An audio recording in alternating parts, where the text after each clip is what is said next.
Eu queria ainda insistir na nossa série Face a Face. Quantos outros encontros a gente poderia falar?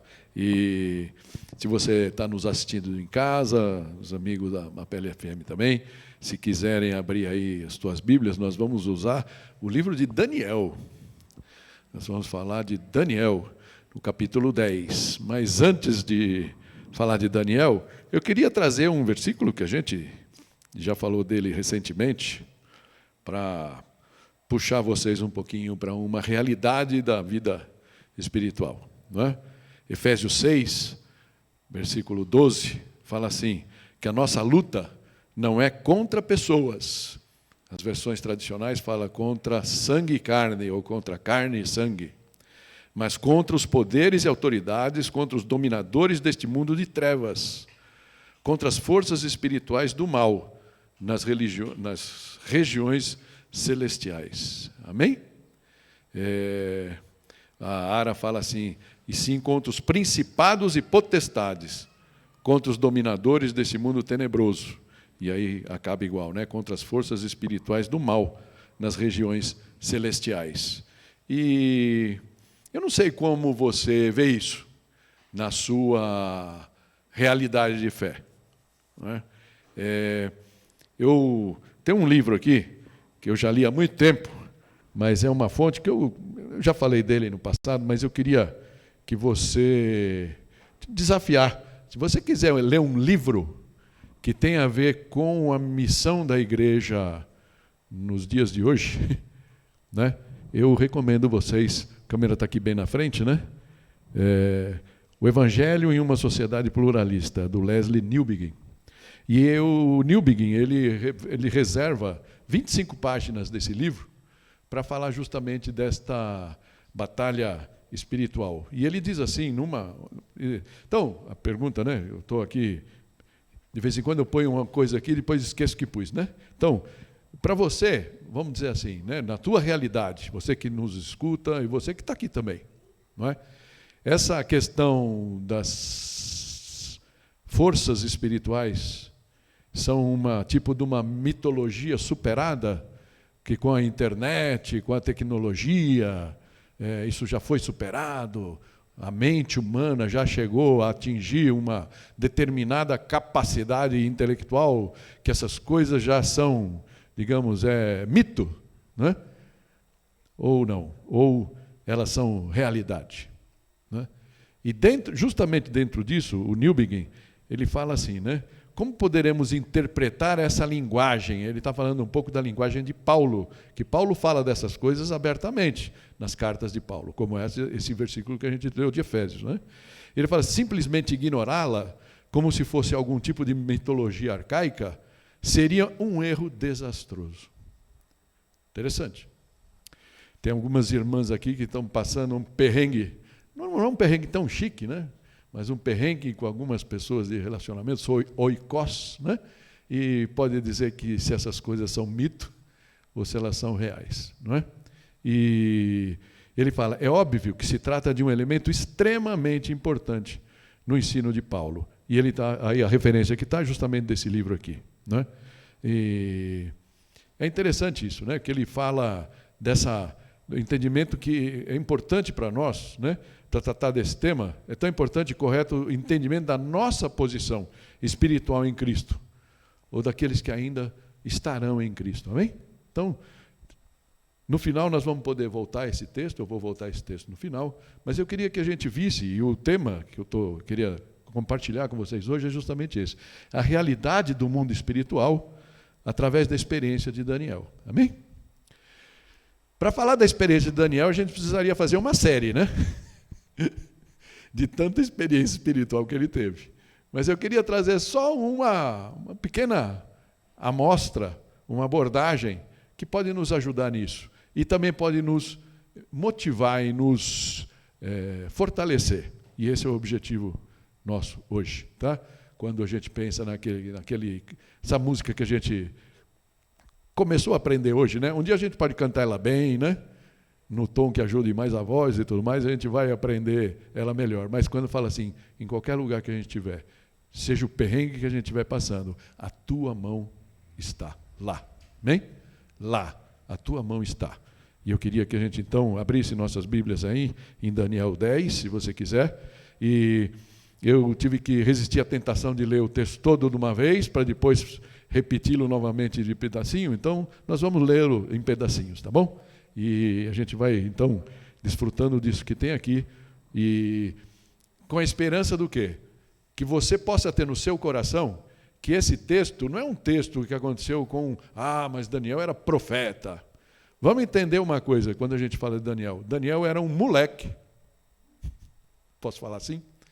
Aqui nos meus 60 e alguns, eu posso falar assim. Era um menino, entre seus 15 e 20 anos, sei lá quantos, por aí, certo? Então, saindo da adolescência para a fase adulta, quando ele e os amigos dele, a turma, é levada cativa para a Babilônia. E a gente já falou aí no passado tantas coisas, né? De posicionamento desses meninos diante de Deus, onde, não importando a idade deles, eles se mostraram tão firmes na fé e na confiança naquele Deus que eles seguiam, apesar do momento de crise que eles viviam. E quantas vezes a gente balança, né? Achando que o nosso Deus não está nos ouvindo e tudo mais. E aqui, eu quero trazer uma passagem que fala aqui, no primeiro versículo aí do capítulo 10, fala, no 3º ano de Ciro, rei da Pérsia, Daniel, chamado Beltesazar, que era o nome que ele recebeu lá, né, recebeu uma revelação. A mensagem era verdadeira e falava de uma grande guerra, e numa visão veio-lhe o entendimento da mensagem. Esse Daniel, que era um moleque lá, como eu falei, e com todo o carinho do mundo, eu falo moleque, né? Aqui, 70 anos depois, ele tinha por volta dos 90, certo? Mais de 85, entre 85 e 90, por aí, ok? Já está no final da carreira dele, está no final do exílio, mas como naquele tempo não tinha aquilo que a gente reclama tanto, né, do nosso INSS, essas coisas, aposentadoria, tempo de trabalho, não tinha. Foram mudando os reis e ele continuou tendo trabalho. O povo judeu teve a permissão de voltar, no Ciro mesmo, 3 anos antes, 2 anos e pouco, porque foi no primeiro ano que Ciro fez o decreto que o povo pudesse voltar, mas esse povo volta mirradinho. A palavra fala que cerca de 50 mil pessoas, homens, voltaram. 42 mil homens, ou seja, cerca de 50 mil pessoas voltaram. De um povo que, quando foi para o exílio, era o quê? 2 milhões? Ou seja, a maioria do povo estava tão já acomodado na Babilônia. Agora a Pérsia, né, depois da invasão. Vivendo lá na Babilônia. E que não teve mais força de pensar em espiritualidade, de voltar. Será que isso pode acontecer com a gente? Eu queria que a gente lesse essa passagem com isso em mente, para que essa passagem, que pode nos parecer tão remota, ela possa ser presente na nossa vida e na nossa experiência de vida também, ok? Experiência de fé, ok? Então, essa era a visão que ele teve. E aí ele segue no texto falando, naquela ocasião, eu, Daniel, passei 3 semanas chorando. Não comi nada saboroso, carne e vinho, nem provei. E não usei nenhuma fragrância perfumada, até se passarem as 3 semanas. Então, só para explicar aqui, né? Essa data é 536 a.C., restauração do templo tinha parado 2 anos antes, 2 anos e pouco antes. O rei novo, né, da Pérsia, o Ciro, tinha autorizado os judeus voltar, deu dinheiro, deu recursos, mas quando eles chegaram lá, viram aquela cidade toda destruída, começaram a montar o templo, os samaritanos, os povos em volta conseguiram, começaram a ser contra, e aquela obra parou, né? aquilo que tinha uma promessa tão grande que os judeus inteiros, né, esperavam tanto. Mas quando era para cada um arregaçar as mangas e começar a fazer, o bicho pega. O bicho pegou. E tudo parou. E esse é o clima. E por ter essa visão lá de longe, sem poder ir, um homem já por volta dos 90 anos, que já não ia poder arregaçar a manga e voltar. E ainda por cima, ele era conselheiro do rei. E o rei foi passando e ele devia ser um cara bom, vamos combinar? Sabe aquele chefe, muda teu chefe, você fala, ih, perdi o emprego. Mas se você for bom naquilo que você faz, não é? Vai mudar o teu chefe, e o teu chefe fala, ó, pode trocar todo mundo, mas mantenha aqui esse Daniel aqui, que esse cara é ponta firme, ele vai te ajudar. E foi assim, né? Os reinos foram sucedendo e o Daniel continuava lá, ok? Então, qual foi a reação dele? E aí, esse é o primeiro ponto que eu queria que a gente pensasse aqui. As armas certas contra o desânimo, não é? Quando a gente fica com desânimo, a gente pode fugir. Como é que a gente foge? Bebida? Droga? Um relacionamento furtivo? Tantas coisas que o homem busca para fugir. Algumas vezes a gente se refugia na nossa mágoa, por exemplo. Não é? Tantas coisas que ao invés de nos ajudar, nos levam mais para o buraco, mais para a separação. Mas esse homem, já cansado da vida, por volta dos 90 anos, tanto como tantos outros que a gente viu aqui, né? Ao invés de estar mais cansado, falar, eu já estou velho, chega. Eu estou aqui há tanto tempo. Li, né? Uns dos estudiosos dizem que a coisa que tinha deixado, mas isso há muito tempo antes, né? Tinha primeiro o desânimo que teve Daniel, quando ele soube que Jeremias 29, quando fala que o exílio ia durar 70 anos, né? E ele, lógico, desanimou, chorou, tal, mas aqui ele já está no final daquela coisa. E ele, talvez, o choro dele, e o desânimo e o quebrantamento de coração, é saber que mesmo tendo passado todo o exílio, quando era para a galera exultar, o desânimo parece que tinha abatido os corações. E aqueles poucos que tiveram o ânimo de ir, no meio do caminho vacilaram. E de repente, acho que o pessoal estava andando lá, olhava as pedras, caminhava, puxa vida, né? Que pena, mas... E aí começa a se acomodar, viver no meio dos próprios escombros, né? Então, esse homem teve uma atitude diferente. E aqui a gente pode ver 3 atitudes. O primeiro deles é um coração quebrantado, um coração contrito, que é mostrado através do choro. Fala que ele chorou 3 semanas. Né? 3 semanas ele chorou. Diante de Deus. Não é um choro com o travesseiro dele, com certeza não foi. A gente pode saber isso claramente. Né? E é um choro, não é um choro que afasta de Deus, mas é um choro de quem procura o colo do Pai, como o Heitor acabou de orar. Né? Quando a gente busca o Pai, para falar, Pai, eu estou triste. Pai, está acontecendo isso, Pai. Me ajuda a sair dessa. Ou, Pai, como a gente sai dessa? Se nós somos também agentes, não é certo? Se nós somos parte do corpo de Deus, do exército de Deus. Não é? Então, esse choro, o coração quebrantado, a oração, que certamente ele fez nessas 3 semanas de restrição alimentar, e o próprio jejum. E é interessante que aqui, eu vou voltar um pouquinho só aqui no texto, né? Quando ele fala no versículo 3, não comi nada saboroso, carne e vinho nem provei, e não usei nenhuma fragrância perfumada. Dá para ver aqui um certo jejum seletivo, né? Vocês percebem isso? Uma vez um amado irmão me perguntou para mim, pastor, gostando de Coca-Cola? E não foi o Vinícius, hein? Vocês que conhecem o Vinícius, sabe que relaxa, né, Vinícius? Não teve nada a ver com ele.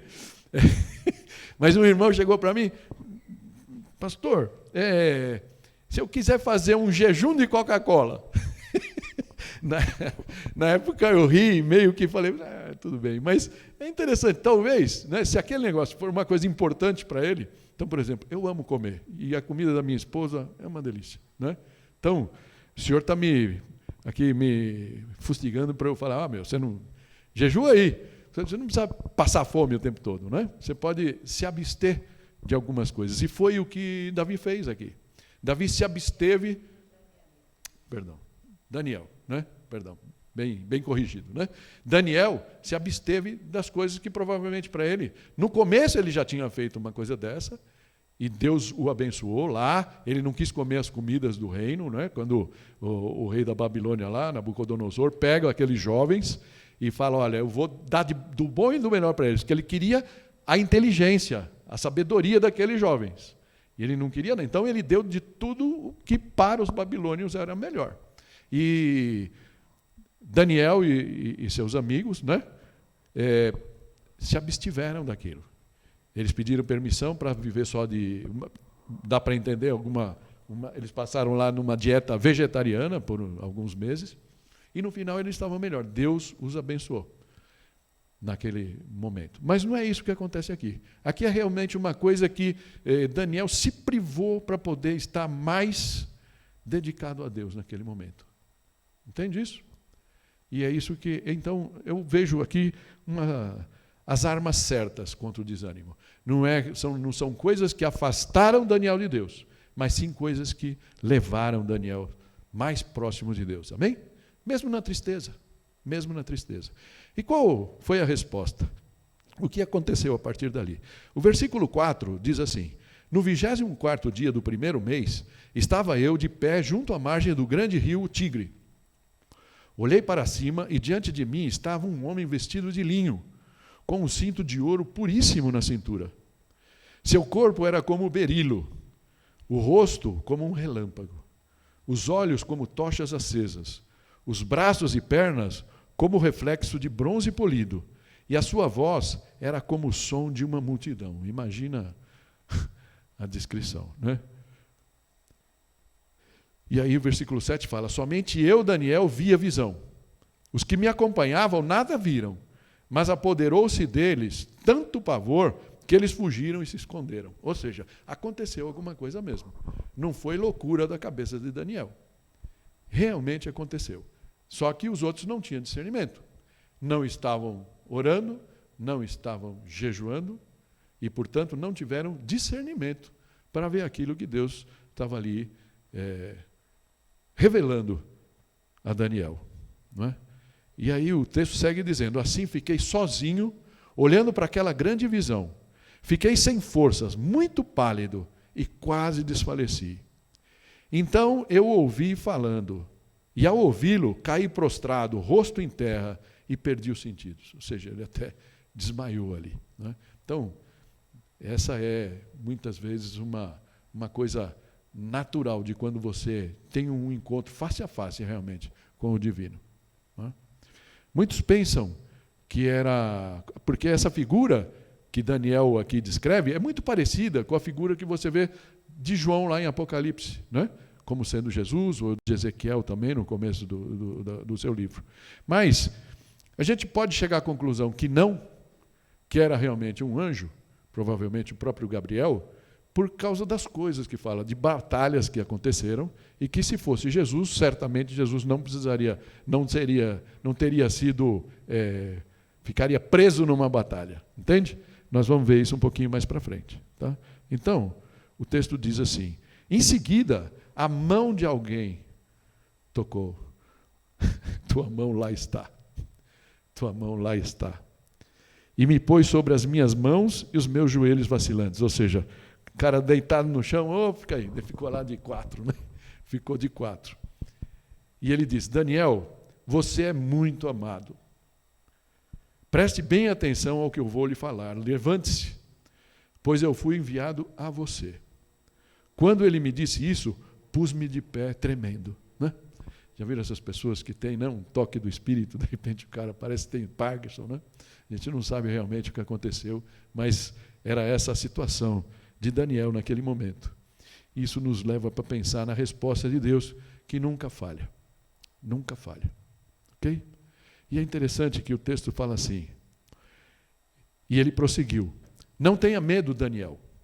Desde o primeiro dia em que você decidiu buscar entendimento e humilhar-se diante do seu Deus, suas palavras foram ouvidas, e eu vim em resposta a elas. Amém? Desde o primeiro dia. Então, querido, se você está orando, isso é uma coisa que me veio ao coração nessa semana. E se a gente tem orado por algumas pessoas, e me veio, logicamente, a gente sabe disso, durante a semana, a vida do Roberto, a vida de tantas outras pessoas em situações diferentes, não é? E talvez a gente possa chegar e fazer: olha, eu já fiz, eu já orei, não é? Mas é como se Deus estivesse falando para a gente, Jesus estivesse falando para a gente: não esmoreça, continua orando, no tempo certo, no tempo de Deus, amém? Então, é um convite que eu faço a vocês. Não sei por quais outros motivos você tem orado, a gente vai falar disso mais para frente, mas continuem orando, amém? Porque aqui fala, né, olha, desde o primeiro dia. Agora, como é que a gente tem que orar? Pensando nas armas certas, com o coração realmente contrito, o coração derramado diante de Deus. E é assim que Deus escutou. Não é? Lembra quando Jesus ensinou a oração do Pai Nosso? Que ele fala lá, então Deus que vê em secreto. Não é? Ele vê o nosso coração, a nossa atitude. E talvez isso seja muito mais importante do que muitas palavras que a gente diga. Não é? Ele vê o nosso coração. E foi isso que ele viu ali em Daniel, e ele vem falar disso. Mas o príncipe do reino da Pérsia me resistiu 21 dias. Interessante. O anjo veio com a resposta, desde que Daniel começou a orar. Mas 3 semanas a resposta demorou para chegar. Por quê? E aqui fala que o príncipe do reino da Pérsia me resistiu 21 dias. Então Miguel, um dos príncipes supremos, veio em minha ajuda, pois eu fui impedido de prosseguir ali com os reis da Pérsia. Por que está falando a gente esse texto? Fala de uma batalha espiritual que nós não vemos. Amém? Uma batalha espiritual. E eu queria que a gente pensasse nisso realmente na nossa realidade.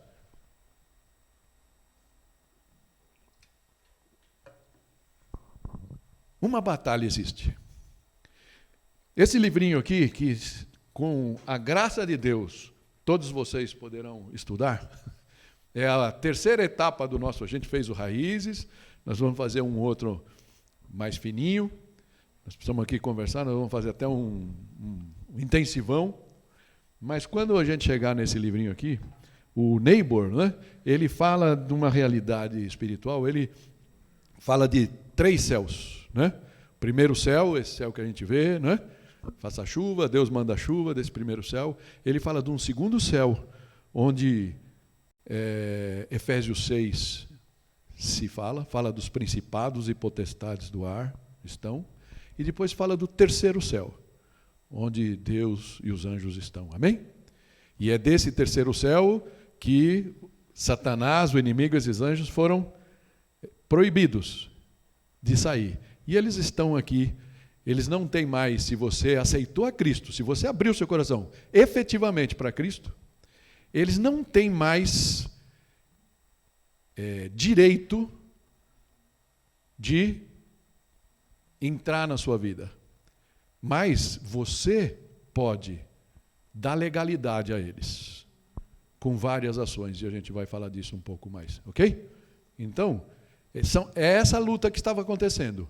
E o que acontece com essas hostes espirituais, não é? Esses anjos caídos, que a Bíblia chama de demônios, não é? Eles não querem que a vontade de Deus se cumpra.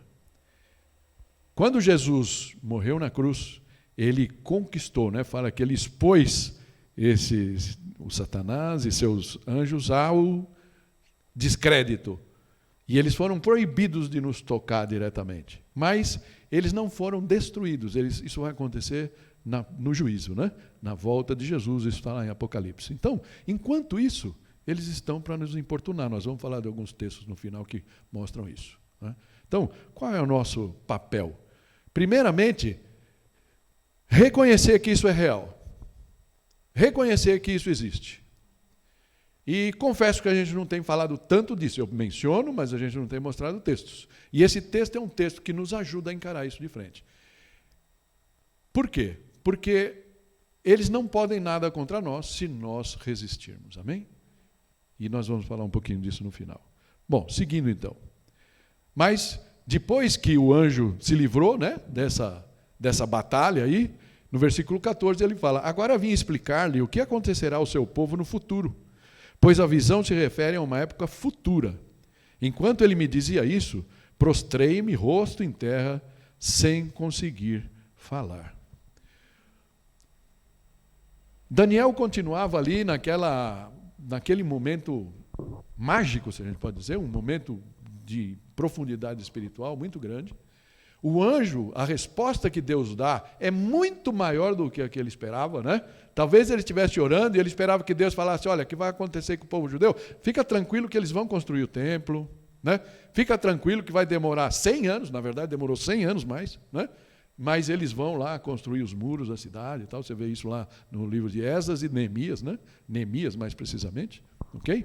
Mas isso vai acontecer. E para Daniel ele estaria tranquilo, ele ia dormir em paz. Mas a revelação é muito maior e vai até o final dos tempos. Até toda essa... É interessante que você pega, e alguns acham que seria impossível que Daniel tivesse tido esse tipo de revelação, porque ele fala, fica tão claro, né? E aí vai até Antíoco IV no final, fala da Grécia, fala da Pérsia, e todo mundo diz que ali mostra claramente o que vai acontecer quando o anticristo vier, né? Mas ele termina essa parte, né, pulando aqui para o capítulo 12, porque o capítulos 10, 11 e 12 é uma sequência, né, da revelação, né? E no capítulo 12, eu não vou mostrar ali, tá? Fala assim: mas naquela ocasião o seu povo, todo aquele cujo nome está escrito no livro, será liberto. Multidões que dormem no pó da terra acordarão, uns para a vida eterna, outros para a vergonha, para o desprezo eterno. Aqueles que são sábios reluzirão como o fulgor do céu, e aqueles que conduzem muitos à justiça serão como as estrelas para todo sempre. Amém? E aí ele termina mesmo falando para o próprio Daniel. No versículo 13 do capítulo 12, ele fala assim: quanto a você, siga o seu caminho até o fim. Você descansará, e então no final dos dias você se levantará para receber a herança que lhe cabe. Amém? Essa foi a revelação. Daniel, não importa o rei que tiver no comando. Eu estou no comando desses que eu coloco para comandar. Amém? Então, ele diz: descansa no seu coração, Daniel. E ele fala isso para Daniel e ele fala para nós. Mas o último ponto aqui, eu queria que a gente visse, que o texto nos traz, eu estou chamando do toque do amor de Deus, que transparece em toda essa passagem no capítulo 10, não é? E que eu queria que a gente pensasse. O primeiro toque foi lido no versículo 10, que é um toque que levantou a Daniel, e é um toque como se fosse assim, Deus mostrando para nós que Ele quer nos levantar. Versículo 10, né, fala assim: em seguida a mão de alguém tocou em mim, e me pôs sobre as minhas mãos e os meus joelhos vacilantes. E ele disse: Daniel, você é muito amado. É como se Deus estivesse falando para você: querido, em nome de você, você é muito amado, você é muito amada. Amém? Para Deus. Se você está com Deus, se você abrir o seu coração para Ele, e olha, vou abrir um parênteses aqui.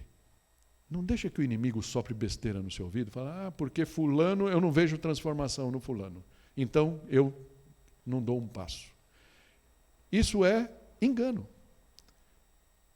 Lembra quando a gente falou lá do inimigo, começando lá por Adão e Eva? Fala, o que o enganador, Satanás, usa na nossa vida?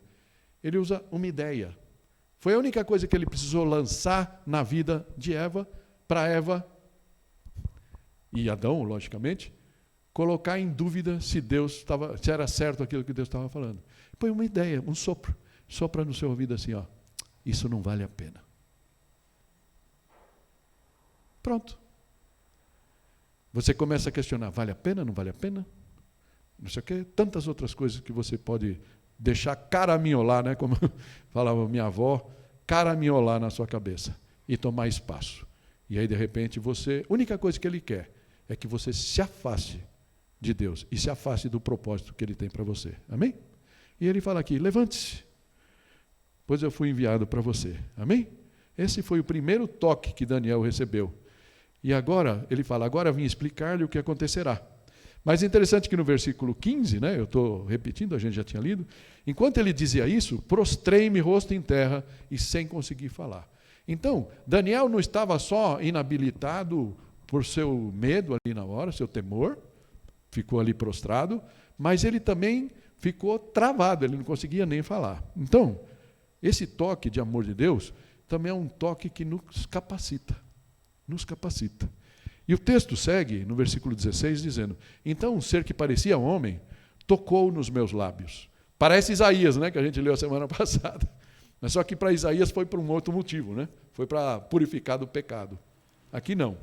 Tocou nos meus lábios, e eu abri a boca e comecei a falar. Só que o que ele disse? Ele demonstrou ainda o medo dele, né? Eu disse àquele que estava de pé diante de mim, estou angustiado por causa da visão, meu Senhor, e quase desfaleço. Estava tão apavorado ali, Daniel, com tudo o que estava sendo revelado. Mas aí no versículo 17 fala, como posso eu, teu servo, conversar contigo, meu Senhor? Minhas forças se foram e mal posso respirar. Será que isso pode estar acontecendo com você em alguma área da tua vida? Eu já abri mão. Eu não tenho mais força para batalhar contra isso. Parece que estou dominado. Lembrei da música, né? Parece que estou cercado, mas sou guardado por ti. Amém? Esse mesmo toque do amor de Deus é um toque também que nos fortalece. E como isso foi nessa experiência de Daniel? Versículo 18 fala assim, o ser que parecia homem tocou em mim outra vez e me deu forças. E ele disse, não tenha medo, você que é muito amado. Que a paz seja com vocês. Amém? Que a paz seja com você. Seja forte. Seja forte. Algumas versões falam, anima-te. Anima-te. Não te deixe derrubar pela dor que você sente, pela cirurgia que não acontece, pelo tratamento que não funciona, pelo seu filho que não responde à sua vontade, pelo pai que parece distante, não te escuta, pelo emprego que está difícil. Ele fala, seja forte, seja forte. Ditas essas palavras, senti-me fortalecido e disse, fala, meu Senhor, visto que me deste forças. Amém? E só para não perder a viagem, para acabar, né, o capítulo, o anjo fala, então ele me disse, você sabe por que vim? Vou ter que voltar para lutar contra o príncipe da Pérsia, e logo que eu for, chegará o príncipe da Grécia. A Grécia, através de Alexandre Grande, foi o que retomou, ou seja, conquistou a Pérsia. Não é? Mas o que está falando aqui não era dos príncipes, porque eles nem chamavam príncipes. É das potestades do ar que estavam lá já batalhando por isso. Né? Mas antes lhe revelarei o que está escrito no livro da verdade. Olha aqui, no livro. Está escrito, gente. Já está tudo escrito. Amém? Já está tudo escrito. Que tomara que o nosso nome esteja lá. Se o teu nome ainda não está lá, se você não tem essa certeza, quem sabe hoje seja o dia de você falar, Senhor, escreve meu nome. Eu recebo, eu abro o meu coração para ti. E eu quero que o meu nome, eu peço para que o meu nome possa estar no livro da vida. E nesta luta, ninguém me ajuda contra ele, senão Miguel, o príncipe de vocês. Interessante, não sei porque esse finzinho está no primeiro versículo do próximo capítulo. E fala assim, sendo que no primeiro ano de Dario, rei dos Medos, ajudei-o e dei-lhe apoio. Ou seja, a realidade do mundo espiritual. A realidade do mundo espiritual. Deus tem seus anjos, Ele tem todo o poder, mas por um período, Deus deixa que exista essas hostes comandando. Eu ainda vou falar disso para vocês em outras oportunidades, mas é importante que você saiba que muitas vezes nós vemos alguns políticos ou entes, lideranças desse mundo onde a gente está, e a gente olha para os caras e fala, se você tem discernimento espiritual, você olha para eles, de repente você vê uma foto, eu não vou citar nomes aqui, né? Mas tem um personagem que tem ganhado muito destaque ultimamente, né? E você vê uma foto quando ele ocupou o cargo, né? Ele acedeu o cargo que ele tinha, e você vê uma foto dele hoje, fora, logicamente, os anos que marcam a cara da gente, né? Mas você vê assim que se fala, não é possível. Tem algo controlando essa pessoa, né? A Bíblia diz para a gente o que é. Ela mostra claramente, não é?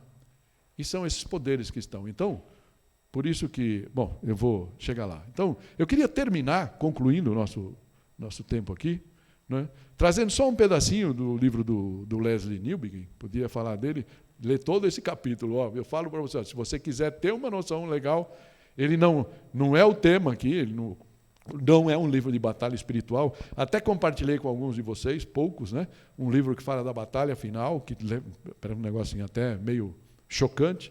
Não é isso, mas ele coloca isso dentro da realidade da nossa vida espiritual, ok? E nesse capítulo, uma das coisas que ele fala, os acontecimentos na Terra só são entendidos em termos da batalha espiritual entre o Cristo vitorioso, que está sentado no trono nas regiões celestiais, e os poderes espirituais que desafiam o seu governo. Então, Deus olha para a gente, Jesus olha para a gente e fala, eu conquistei a vitória, amém? A gente sabe o fim dessa história. Mas tudo que o inimigo puder fazer no meio do caminho, para nos atrapalhar, ele vai fazer, amém?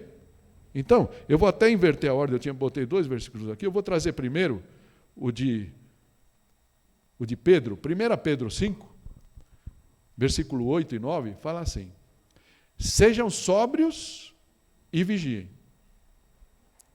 O diabo, o inimigo de vocês, andam ao redor como leão, rugindo e procurando a quem possa devorar.